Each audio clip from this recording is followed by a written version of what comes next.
Welcome back to Our Community. Susie Thomas visiting with Ray Jeske and Chad Beta, both of The Called. When we left, we were starting to talk about all of the different workshops that you have. What else have you got in store for us, Ray? One of the other great centerpieces, you think of a concert with Phil Keaggy and Nancy Honeytree, and then a workshop by them the next day.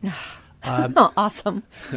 We've got one of the great distance running coaches of all time, Yes. the USA Olympic distance running coach from London in 2012, Jack Hazen, right next door at Malone. And then Sue Ramsey, who just retired from being the national champion, national coach of the year at Ashland University. Oh, cool. And she is in demand as a speaker and as a coach and as a consultant all over the world about creating winning cultures for teams, businesses, anything. And to have the two of them, her protege, Robin Freilich, who took over for her at Ashland, went 37-0 last year and won the national championship again. Goodness. So she won a national title, and her successor, her disciple, won a national title. Talk about leadership cultivation.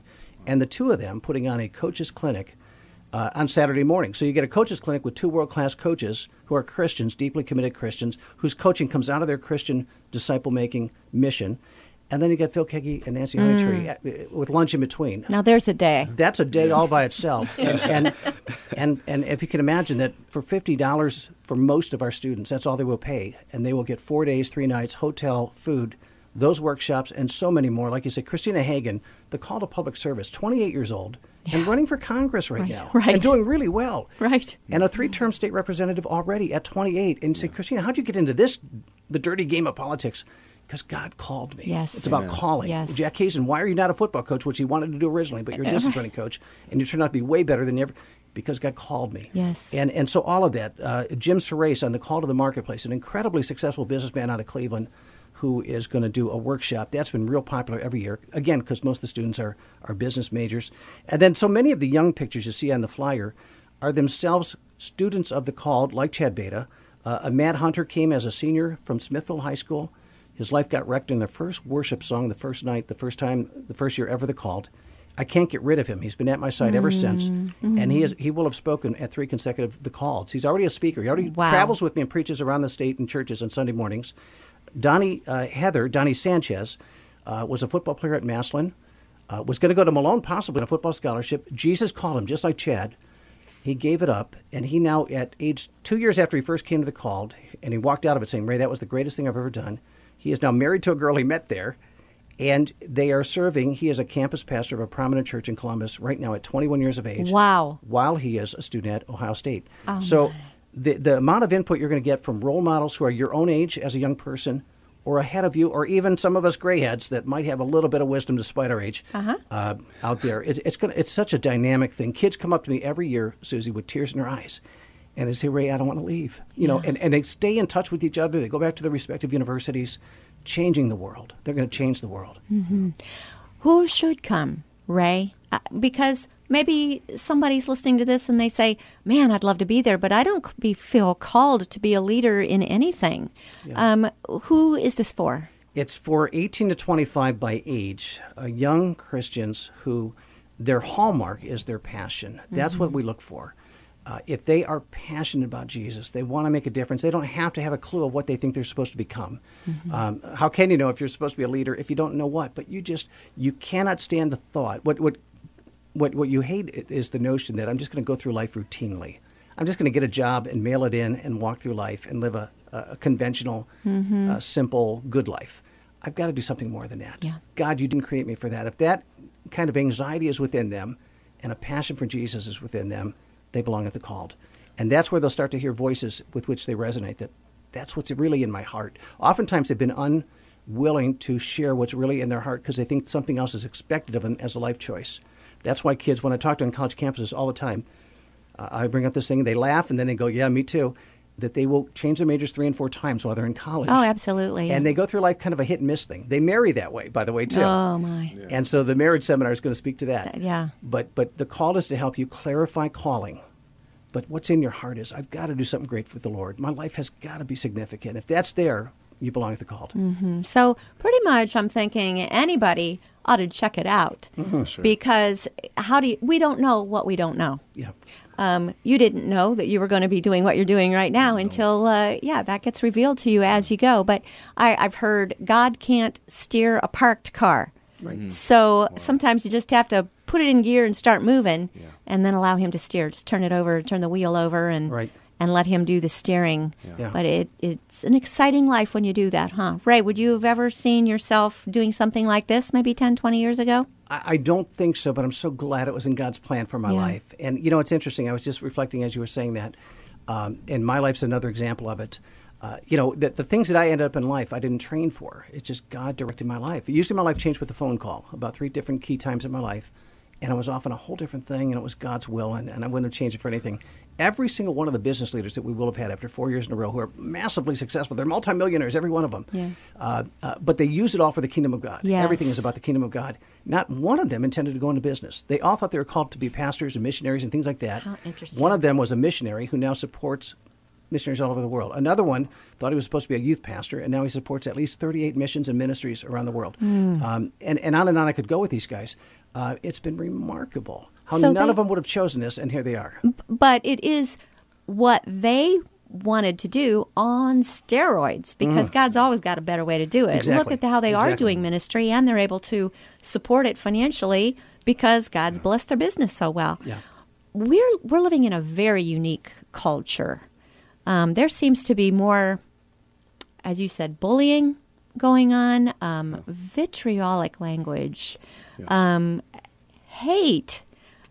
People used to be able to sit down and have reasonable and interesting political discussions, for example. You wouldn't dream of bringing up the subject of politics at Thanksgiving or Christmas dinner in a family in this culture that we live in. Am I right? Absolutely. Talk to me about a college campus right now and the students, and where are their heads during all of this as they prepare for the future and where God will place them and what they'll be doing in the world in which we live right now? Well, I think it comes down to I think something that's huge is where's their foundation at? Is their love relationship with God their foundation, or do they put it in the things of this world? And so, for those who put in the things of this world, I feel it can be real shaky. They can go off emotion, based off what they see on the news, or based off what just meets the eye. I think they lack to go deeper, and so I think they could be very swayed very easily by the hate, by the movement. I think there's a lot of people who are just trying to fit in, who just say what everybody else is saying. I feel like people are losing their voice. Social media is such a huge thing nowadays, and people are using their voice, but is it really their voice? Are they really digging deep into it?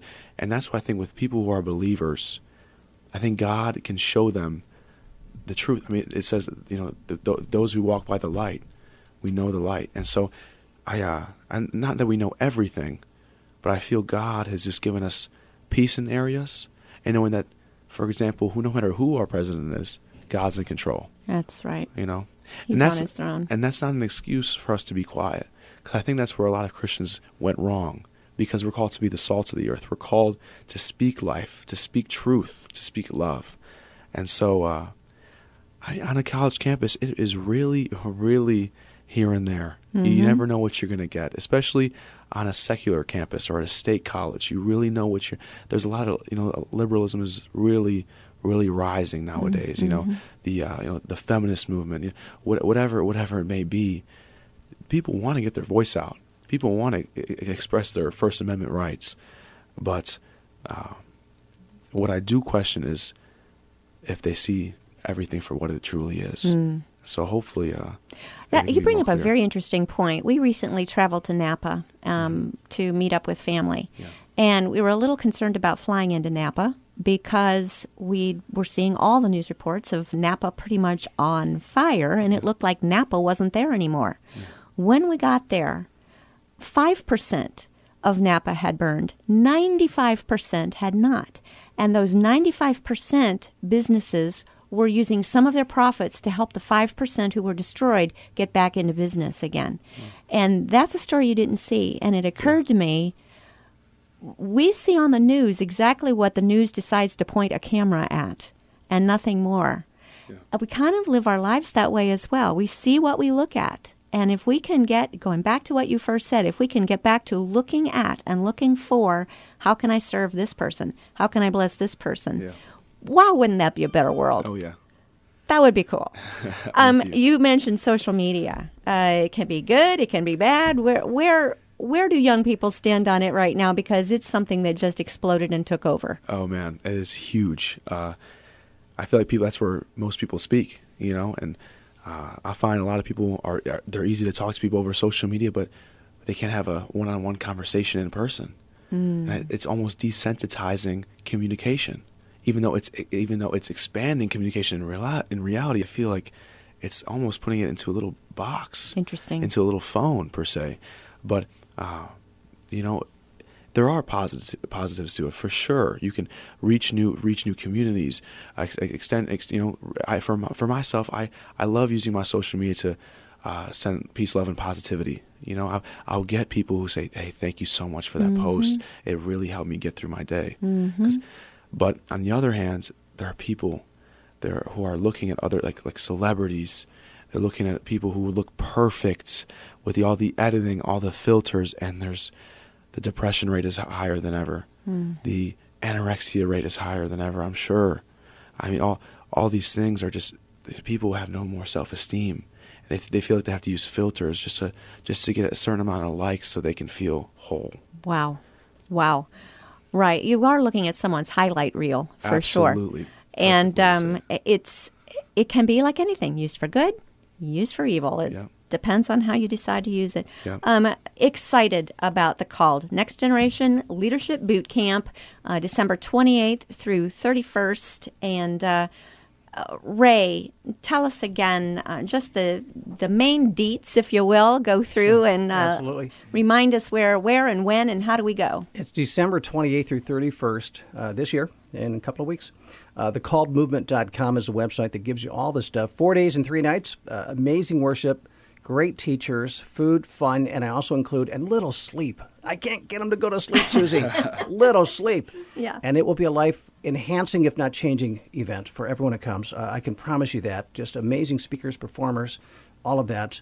A bond happens, a fraternity, a sorority, a fellowship, a family of alumni of the Called is indissoluble. They remain best friends from that point forward. It's an astonishing next thing. Question. Tell me about the people who've gone through this over the past several years. Where are they now and what are they doing? Tyler Barney came to the very first one. He'll be here for the 4th straight year. He is now the head of FCA over half the county of Stark County. Wow. He was a sophomore football player at Malone when we met the first time, junior, and sat down. We were sat in the coffee house in Malone. He studied the cloud over my head trying to figure out the caption, and I could see the one over his head as he was looking at me going, I didn't know they lived this long. That's what he was saying about me. I could see it. But Not true. we talked about this vision of the Called. He was my first recruit to it. He immediately began to pursue the Mount Union students at FCA and the others, came to it, but it helped him clarify, what am I supposed to do with my life? And he is now the head of FCA over the eastern half of 10 high schools and Mount Union, but also as one of the guys involved with Malone. So Tyler is now doing that. Adani Sanchez is now a 21-year-old pastor of a campus in a prominent inner-city church in Columbus, doing an amazing thing. Tori Gable is somewhere on the mission field. She was a Mount Union softball player. And she went to Haiti a bunch of times. We had her teach last year about her missions experience. A missions association loved her work and recruited her to go with them now. Many of them are still, some are engineers, some are doing normal things, kind of, but so many are involved with a head start on their callings. There's no doubt about it. Certainly those are a couple of the good examples. Wow, Matt Hunter is now a pastoral intern with me at Life Hope Church, right over on Hills and Dales Road. So exciting. It is The Called. Go to thecalledmovement.com. Ray Jeske, Chad Beta, thanks so much for what you're doing in our community. Thanks for having us. Thank you. God bless you, Susie.